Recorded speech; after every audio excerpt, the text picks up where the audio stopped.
La mia azienda occupa 8500 metri quadri, quest'anno abbiamo prodotto circa 1,350 kg di zafferano. Sono numeri decisamente importanti nonostante che si parli di chili invece che di quintali come succede per il mais o le altre coltivazioni tradizionali.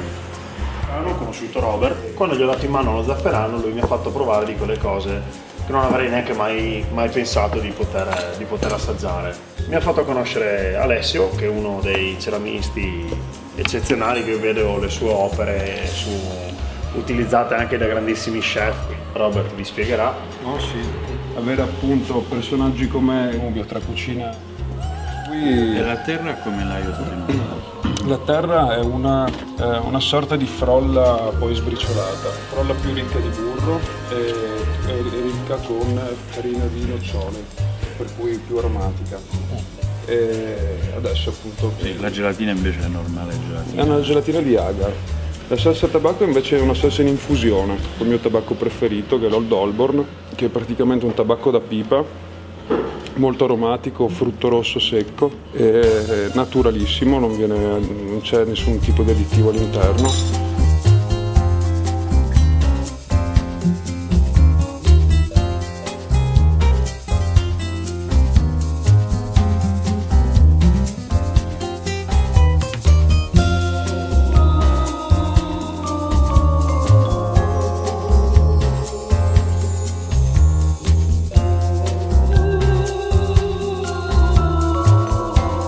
In Galleria Costantini al Castiglione di Zoppola per l'appuntamento inerente alla mostra Le forme della ceramica, artigianato e industria tra passato e presente.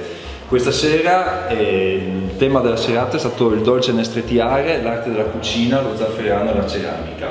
Presenti lo chef Robert Tonial, che ha portato un dolce appunto che si chiama nestretiare. Se voleva raccontarcelo vorrei descrivercelo. Allora, il nostro TR praticamente riprende l'idea della nostra terra, per cui la base del piatto è una terra al cioccolato 100%, con delle gelatine di zafferano, e una mousse al cioccolato 80%, un cioccolato al latte all'80%.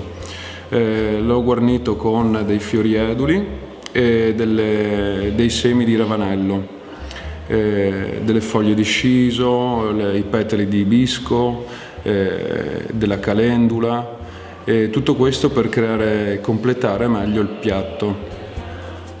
Ingrediente fondamentale è lo zafferano e abbiamo qui appunto Walter Zamuner, agricoltore ed imprenditore. È stato per me un piacere comunque collaborare con Robert e con Alessio sulla realizzazione di questo piatto. Come ormai conoscete, lo zafferano di San Quirino è stato il primo zafferano coltivato qua in Friuli, ha delle caratteristiche organolettiche decisamente interessanti e particolari, e una cosa molto particolare che lo distingue rispetto agli altri zafferani a livello nazionale o internazionale è sul procedimento di essiccazione che viene fatto in aria calda a 40 gradi per dargli quel tocco, quella particolarità che c'ha soltanto lo zafferano che produco io lì a San Quirino. Sono partito 5 anni fa, 8500 metri quadri adesso per 1,350 kg di prodotto, mi fa di me uno dei più grandi in Friuli e tra i più grandi anche in Italia adesso. Il dolce nestretiare è stato impiattato su delle opere di Alessio Moras, ceramista. Puoi raccontarci la genealogia